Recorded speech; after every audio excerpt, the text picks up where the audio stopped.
Alright. Yooka Laylee. Yooka fucking Laylee. This review is later than I wanted it to be, because I wanted to give the game a few chances to just seep into my ecosystem, you know, before I jumped the gun and criticised the hell out of it.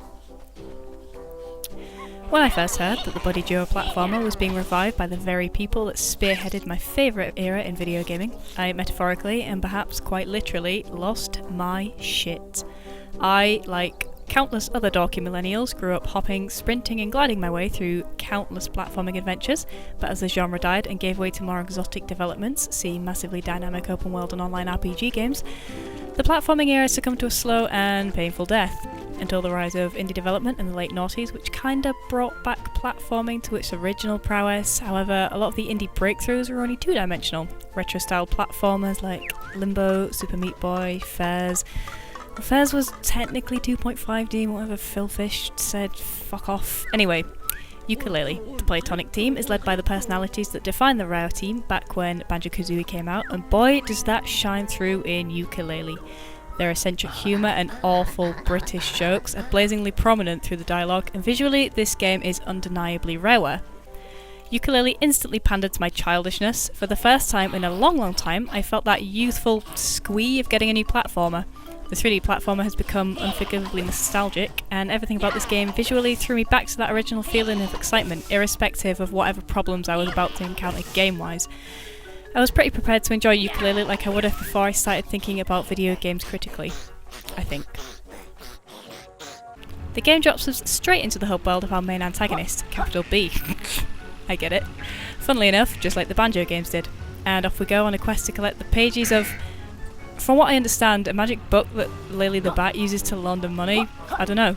The plot was kind of unclear and forgettable to me.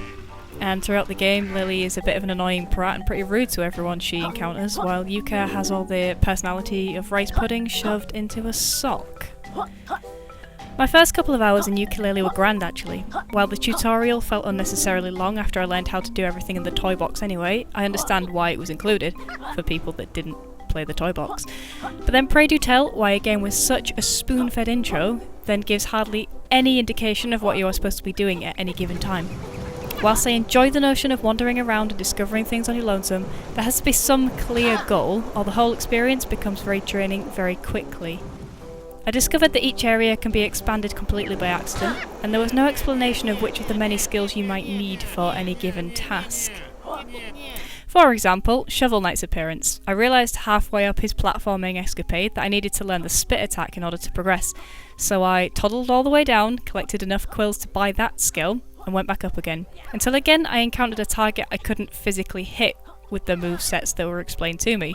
So like the platforming queen that I am, I took full advantage of Unity and manipulated the terrain to make my own way through the mission, very derpily.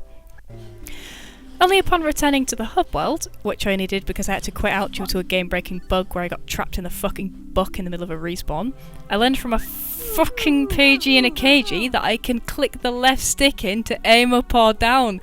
Why doesn't Trouser explain that fucking move before he sells it to you? Huh? I'm not asking to be spoon-fed every single answer, but a simple explanation of how to use the skill I clearly need to progress through the game is like platforming 101, dude. I'm all about the sheer amount of abilities that Yooka and Laylee can rack up throughout the course of the game, and the complex puzzles that require you to think about what you're doing, but pair that with a clunky camera and a plot where nothing is really all that clear, and it becomes very tedious very quickly. In a collectathon or an open world game like this, the player is usually informed when they've reached the point of progressing to a new area. I had no idea that I'd collected enough pages to open up the second level, and I was equally as clueless about how to find it. It was just kind of assumed that I'd stumble upon it by accident, and because the worlds are so widespread and beautifully crafted, it's easy to feel lost inside them. Little nuances like this were ever present during my playthrough, but thankfully the impressive world design had me distracted from the clunk for a little while. Each of the 5 worlds are such glorious, sprawling landscapes bursting with colour and intrigue. The levels felt so inviting in their design that despite being overwhelmed by the size and lack of general direction, I still found myself pushing through because I wanted to jump, bounce and saw through each of these level intricacies. Overall, I feel that Yooka Laylee is a testament to 90s platforming. I'm casting no aspersions on that front. Playtonic delivered exactly what they said they would, which is a modern recreation of the N64 era, and they did it very well. However, Yooka Laylee still features a plethora of silly niggles and flaws that might not have been noticeable 20 years ago, but are relatively inexcusable now. Things like having to wrestle with camera angles and the controls being clunky during an area where your progression actually relies on the precision of the platforming itself. While the game is never excruciatingly painful, I feel as though everything combined will hinder Yooka Laylee from enjoying the level of success and longevity that its predecessors did. The writing and character design also felt a little lackluster compared to Banjo-Kazooie. Most of the NPCs were largely forgettable, and I didn't particularly feel compelled to help any of them, really. Maybe this game is also a testament to how collectively lazy I and many other gamers have become over the past 20 years. In an era where gamers have unprecedented access to online guides and cheats, I feel as though we put less time into working out puzzles and gaining a full appreciation of how and why they're crafted in such a way, in aid of cleaning up our own frustration quickly. And with the intense saturation of the video game market right now, paired with games being much bigger and much more time consuming than they were 20 years ago, people are becoming less enamoured with intrigue, puzzles and challenge in favour of an aesthetically pleasing yet swift and stressless experience, because there's more to play and even less time to play it. As much as I missed 1998, when the Goo Goo Dolls were approaching their peak and technical and knitwear was not just acceptable but encouraged, I feel as though this style of platforming will remain safer where we left it. But Yooka Laylee overall feels like it was built with all of the love and appreciation that I share with this genre, and while I didn't find myself enjoying it as much as I'd like to, I'm certain that other people will.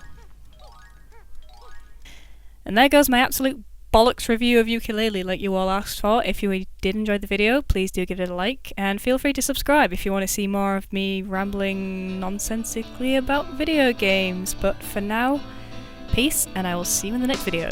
Goodbye!